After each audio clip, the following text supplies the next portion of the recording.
விஜய் காவேரியுடைய வாழ்க்கையில் அவங்க ஒன்றா இருக்க மாதிரி காமிச்சாலே போதும் அப்படின்னு சொல்லிட்டு பல பேர் ஒரு குரூப் ஆஃப் பீப்புளுக்கு வந்து அது பிடிச்சிருக்கு.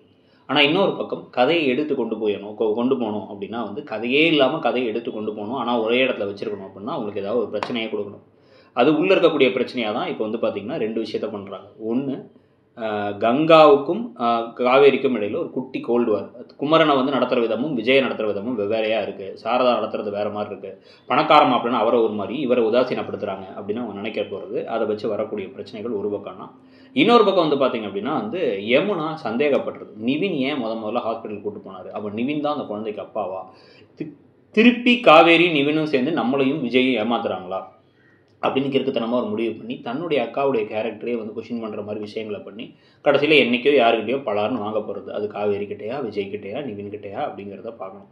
ஸோ அதில் வரக்கூடிய பிரச்சனைகள்லாம் ஒரு பக்கம். இந்த ரெண்டுக்கும் இடையில் இப்போ வந்து தாத்தா பாட்டி வீட்டுக்கு நாங்கள் போக மாட்டோம்னு சொன்னதுக்கான ஒரே காரணம் என்ன அப்படின்னா வந்து ரீசனாக சாலிடாக நீங்கள் யோசிச்சு பார்த்தீங்க அப்படின்னா எதுவுமே கிடையாது. வந்து பார்த்தா இவங்கள ஒன்றா இந்த வீட்டில் தனியாக ஒரு வீட்டில் இருக்க வைப்போம், அதை வச்சு நடக்கக்கூடிய விஷயங்கள் புதுசாக இருக்கும். ஏன்னா நீங்கள் திருப்பி அங்கே போய் நடக்கிற விஷயங்கள் ஏற்கனவே காமிச்சாச்சு, எல்லாத்தையும் காமிச்சாச்சு. இங்கே வந்து திருட்டுத்தனமாக இருக்கிறத காமிச்சாச்சு. இப்போ சீரியலில் ஏதாவது ஒரு விஷயத்தை புதுசாக பண்ணணும், அது லாஜிக் இல்லாட்டி ஏதாவது ஒட்டி இருந்தால் கூட போதும் அப்படின்னு நினைக்கிறதுனால உங்களை இங்கே ஒரே இடத்துல இருக்க வைக்கிறாங்க. இதுக்கான வந்து வேறு எந்த காரணமும் கிடையாது. நான் காவேரியை ஏற்றுக்கிற தயாராக இருக்கேன். நீங்கள் மனைவியாக வந்து வாழ்ந்தீங்க, கணவன் மனைவியாக வாழ்ந்தீங்கன்னு எனக்கு தெரியாது, அதனால தான் நான் வந்து பிரிக்க பார்த்தேன். இப்போ நீங்கள் சேர்ந்து தான் இருந்தீங்கன்னு எனக்கு தெரிஞ்சிருச்சு. குழந்தையே இருக்கும்போது நான் ஏன் இப்போ கோவப்பட போகிறேன்னு பாட்டி சொன்னாலும் கூட இல்லை அப்படின்னு சொல்கிறதுக்கு அது மட்டும்தான் காரணம். ஸோ இப்போ இதுக்கடையில் அடுத்த பிரச்சனையாக வெளியே இருந்து என்ன பிரச்சனைனா வேறு எங்கே போகிறது, பழைய குருடி கதவை திரடி அப்படின்னு சொல்லிட்டு ஒரு டைலாக் ஒன்று இருக்கும். அந்த மாதிரி தான் வந்து ஒரு விஷயத்த பண்ணுறாங்க. அது என்ன நடக்குது அப்படின்னா இவரை கூட்டு வர்றது, பசுபதியும் ராகினியும் திருப்பி கூட்டு வர்றது. கூட்டு வந்து இப்போ என்ன பண்ண போகிறாங்க அப்படின்னா வந்து பசுபதியை வந்து இவங்க ப்ரெக்னெண்ட்டாக இருக்காங்க, காவேரி ப்ரெக்னெண்ட்டாக இருக்காங்கன்னு தெரிஞ்சு அவள் சந்தோஷமாக இருந்துருவா போல். ஒன்றா இருந்தால் கூட அவளுக்கு பணம் இருக்குது, பணம் இல்லை, அவங்க சந்தோஷமாக இருக்காங்க, அதை நம்ம விடக்கூடாது அப்படின்ட்டு முதல்ல பணம் இல்லைங்கிறது கிண்டல் பண்ணிவிட்டு வயிற்றில் குழந்தை இருக்குது அப்படிங்கிறத தெரிஞ்சுக்கிட்டு அந்த குழந்தைக்கு ஏதாச்சும் ஒரு சிக்கலை கொண்டு வர்றது. காவேரி கர்ப்பமாக இருக்கக்கூடாது, அவள் மட்டும் சந்தோஷமாக நிம்மதியாக இருக்கா, நான் ஆசைப்பட்ட நிவின் கூடயும் வாழ முடியல, என்னால் ஒரு நிம்மதியாக இருக்க முடியல அப்படின்னு ராகினி ஓவராக ட்ராமா பண்ணுறது. அதுக்கப்புறம் பசுபதியை வந்து வாழ விடக்கூடாதுன்னு நினைக்கிறது.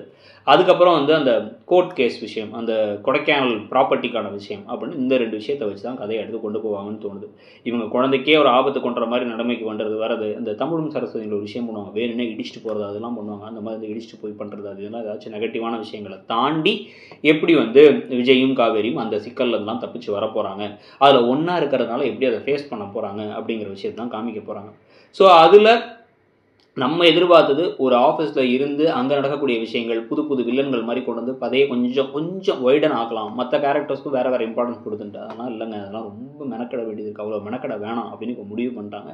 ஸோ நீங்கள் இந்த ட்ராக்கை பற்றி என்ன நினைக்கிறீங்க, பசுபதி இதை ட்ரை பண்ணுவாருங்கிறத பற்றி உங்களுடைய கருத்து என்னங்கிறதையும் சொல்லுங்கள். விஜய் காவேரி போகாமல் இருக்கிறதுக்கு உங்களுக்கு வேறு என்ன காரணம் தோணுது அப்படிங்கிறதையும் சொல்லுங்கள். தேங்க்யூ.